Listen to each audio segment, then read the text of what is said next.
This is Isaac Lang. I'm one of the board directors of the Hong Kong Jewish Film Festival. And today we are very honored to have Dani Menkin, the film director of Picture of His Life and Aulcie, in which the two films will be showing in our festival online next month. I'm very excited to hear from Dani. Cool. So let's talk about Aulcie. And so maybe can you talk a little bit about what Aulcie is about? Yeah, speaking about Jews, let's talk about Aulcie. Yeah. So Aulcie never believed he will ever be a Jew. He was born in New York, New Jersey, but you know, when he was born, his mother couldn't make it to the hospital.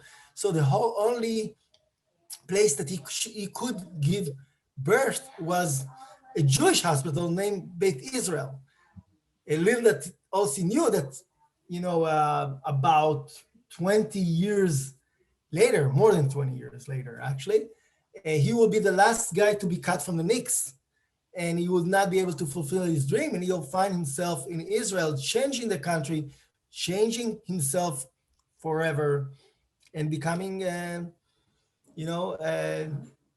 Israeli and Jew. Right. Well, 3 years ago, we had a pleasure to show On the Map, which is the epic story of the rise of Maccabi Tel Aviv. And we also had the honor to have like Tor Brody in Hong Kong. And so can you explain a little bit whether in mind these two films were, come to your mind at the same time, or if Aulcie is a sequel because of the success of On the Map? Yeah. You know, because On the Map was so successful, and a lot of people call it like our miracle on ice, or we call it the miracle on hardwood. And we won so many audience awards around the world, also in Hong Kong, we're very proud of. We have called Aulcie in some ways the sequel of On the Map, because a lot of people were asking, okay, what is the story of Aulcie in the team? Because he's obviously a fish out of water because of his height, because of his color, because he's not Jewish and he becomes Jewish. I mean, it's an unbelievable story. But I will tell you that Aulcie was actually the first story that I wanted to tell. Before On the Map, I always knew in my life that if there is any story that I want to bring to the United States, it is Aulcie, because of the roller coaster that he has gone through, because of the love story, because it's a full circle of redemption, because of the hardship. You have almost all the elements that you can wish as a storyteller in such an unbelievable drama and an incredible character. So I'm very lucky to be the one telling that story. I'm actually working on a narrative based on the life of Aulcie Perry. And the fact that we made On the Map and we travel with Tal Brody and the team with it so far, I think helped me in some ways convince Aulcie that it is time for him to share not only the good, but also the hardship that he went through. Right. On the Map was like, such a success. And so how was Aulcie received in the various Jewish film festival in the US? So Aulcie was released in 2020. And I don't know if anyone heard about 2020, but it's an unconventional year. It's totally different.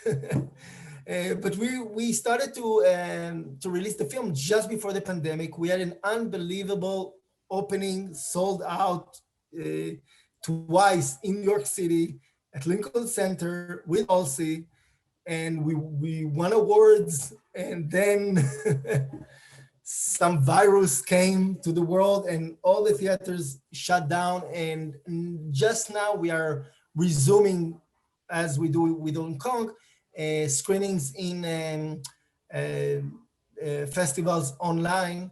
We really hope, because we feel like the movie will deserve a big screen. But the way this film has been received as of now, it's unbelievably and overwhelming. And I'm thrilled, because it does crosses, colors, religion, and it touched so many people, and it really crosses from the sport. I mean, it is a love story, unfortunately, some element of crime story, and the nice thing about it is the redemption. the fact that Aulcie does go full circle, and without spoiling it too much, there is a happy ending. Right. Well, like picture of his life, I think the film Aulcie is very interesting in a way. It also highlights the kind of radical change of life experience in different contexts. Like Aulcie, was African American navigating between Israel and the U.S. And later on, a converted Jew, like you said. So how did his story get you interested in the first place? And how do you aim to bring your audience about life?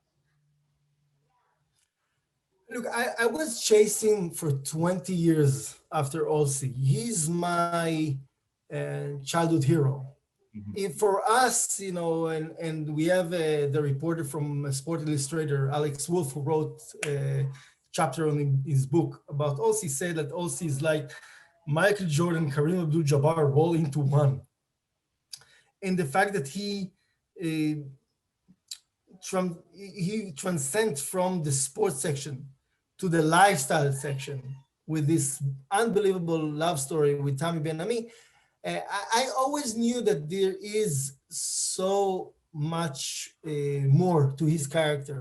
And like with Picture of His Life, I really wanted to dive into his character.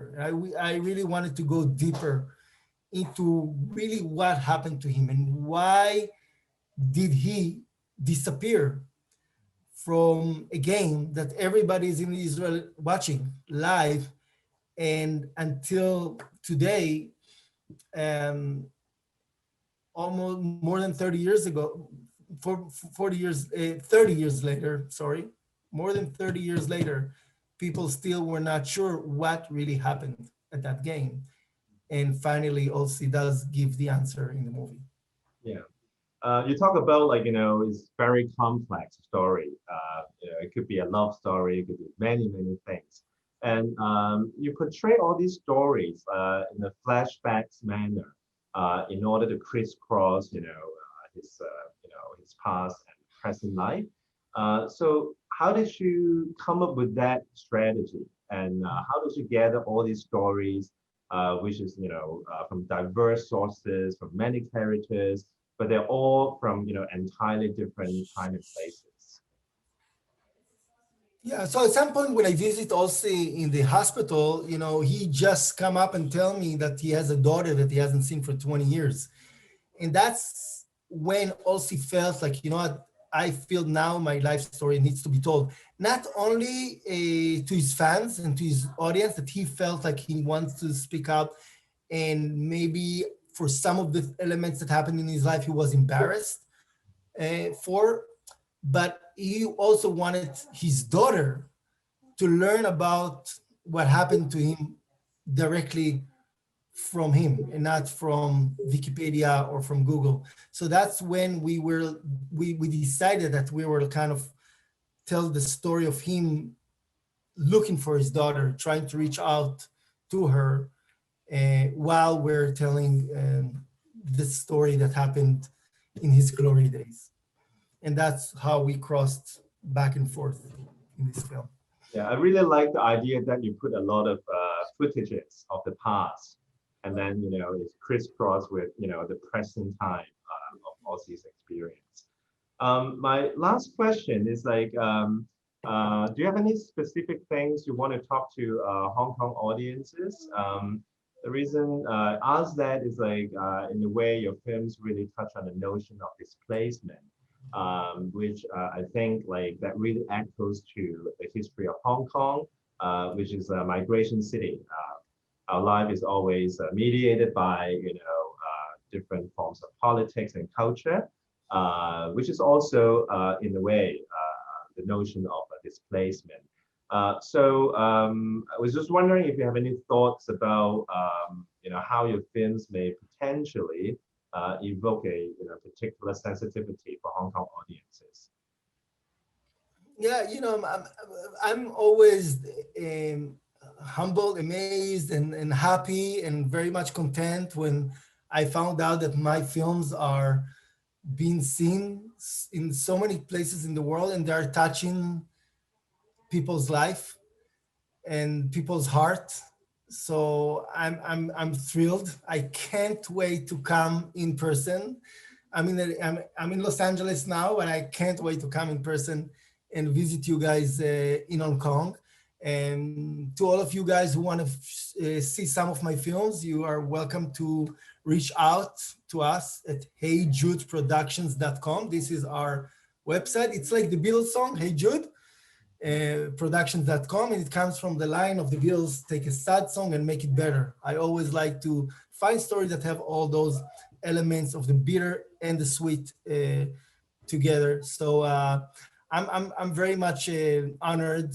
When we finished On the Map, we kind of opened a non-for-profit foundation to tell good, positive, non-political stories from Israel. So whoever will go to our heyjudeproductions.com website will be able to come, watch our movie, support, but mainly reach out. I mean, we love to be in touch with people all over the world, and we love to answer. We always answer.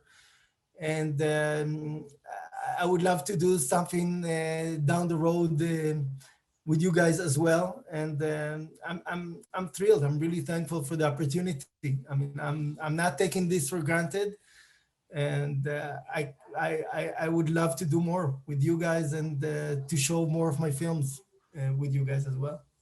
Yeah, we'd totally love to invite you to come to Hong Kong next year or anytime sooner. Yeah.